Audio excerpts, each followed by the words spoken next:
So heading into the pit of Carkoon, you should have both of your players called in from the end of Speeder Showdown. We're going to switch those to Druidica on player 1 and Ghost Yoda on player 2.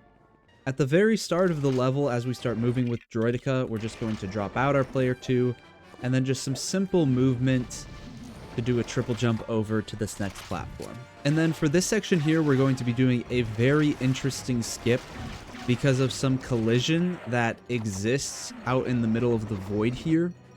If you kind of look directly above where Yoda is currently positioned, you'll notice that there is a gap within the sail barge where you can walk behind to pull a lever. So what we're going to do is we're going to triple jump from the platform, and we're going to kind of aim to be in line with that gap to land on the collision. So here's the collision out of bounds. We are just standing on thin air right now, and that allows us to skip a big portion of this first room. So we're going to triple jump to Boba, and then we're just going to fly across. And then when we land on the other side here, there's a couple of options. You can jump up to this area here, and then there's a precise Boba fly that you can do where you can land on some collision on the sail barge to make it across.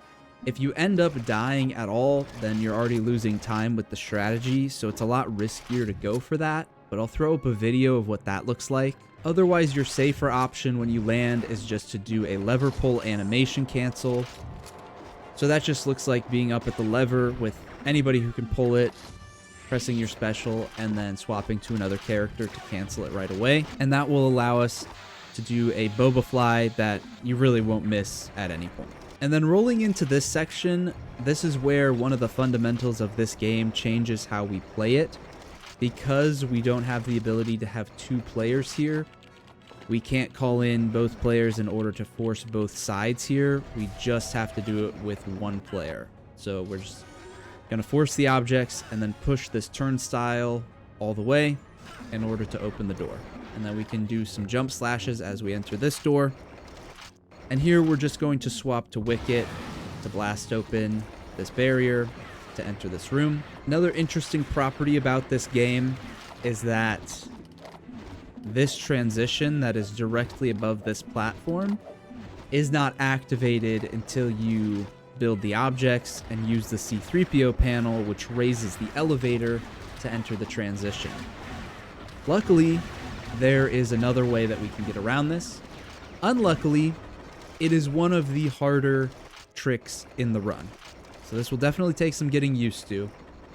We're going to come over to this corner here, and this is similar to some of the other clips that we've talked about so far, where you do a double jump slam and a swap to Droidica in order to get out of bounds. But instead of just using this to clip out of bounds because we'll end up just dying, we're actually going to utilize this to stand on the corner collision and get a triple jump that can take us all the way to hitting the side of this transition here. And so I'll show you what that looks like, and then I'll explain a little bit more about what's happening.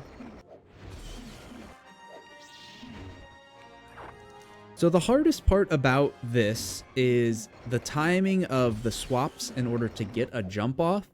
And then also when you're out of bounds, recognizing if your lightsaber is pulled out or not. If your lightsaber is pulled out, then you're fine and you can just go for the triple jump.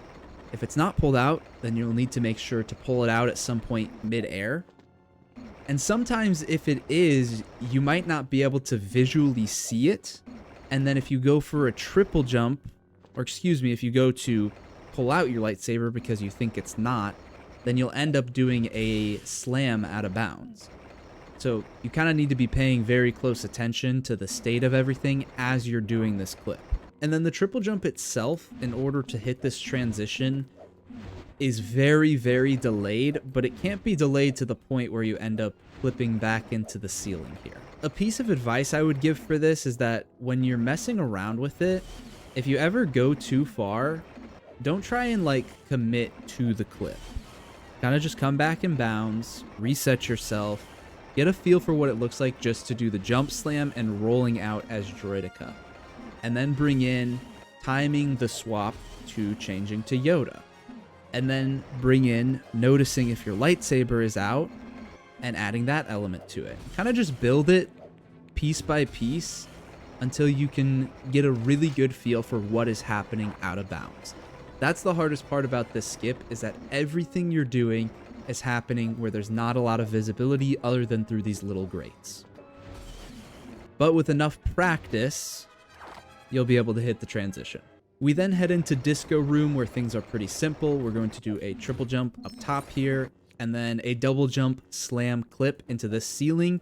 You want to make sure you're doing it on this lower portion of the ceiling, because the higher one, you just don't quite get the height in order to do so.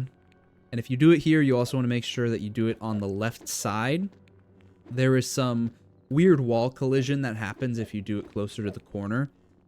And to avoid that even further, when we clip out right here, we're also going to hold kind of an up left angle. So we'll just clip out. And even that, we're getting a little bit stuck on this collision here. And this is a good visual representation of what is happening. I am stuck behind the grates that are behind the stage in this section. So by slamming, I can break it and then come through. Most people probably haven't seen this in a while, but you can just jump out of these grates and end up dying. There's a little bit of collision out here, and then you just fall off. It's a really weird spot in this game.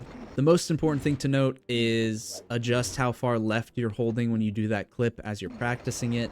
And then if you feel like you're stuck, do a double jump slam, and then you should be able to find your way back in bounds. And then entering the end platform here, we're just going to take Druidica, because if we jump slash as Yoda, it would send us upwards towards these railings here. And then we're going to head down right, and we're going to use the Super Ewok Catapult in order to destroy these barriers. Now, it is important to note that your distance and also where you are aiming at these targets will dictate if your Super Ewok Catapult actually works. So this first gray line where you'd normally push the boxes, that's kind of the best line that I could give reference to. And then from here, if you're facing basically directly right, you should be hitting this first target. And then we're going to head up top and do the same thing. But this time the reference is a little different. You can see where I'm standing on the floor. There's kind of these grates on the floor, and I'm like right at the edge of the grates on the floor, and then just spamming shots again with Wicket facing the target. And after we blow this one up, we're going to switch our player 1 to be Boba Fett. So I'm going to switch to Boba Fett as the level ends. That trick allows us to skip quite a bit that happens on the top of the sail barge there. It also can be, those can be destroyed using self-destruct, which is a strategy used in story. But because self-destruct kills you, it takes longer than if you just have the Super Ewok Catapult. And then just because we took a little bit of time looking at different tricks and whatnot, our player 2 ended up being Lando. There is a way that you can play this level where your player 2 ends up as Ghost Yoda. Another option is when you're entering the disco room or the end platform, if you just enter one of those as Ghost Yoda and then swap to the other player, that will allow you to properly manage your character so that he can be Ghost Yoda, since that's what you'll need entering Jabba's palace. But either way, your other option, of course, is to just menu both of your characters. And that's it for Carkoon.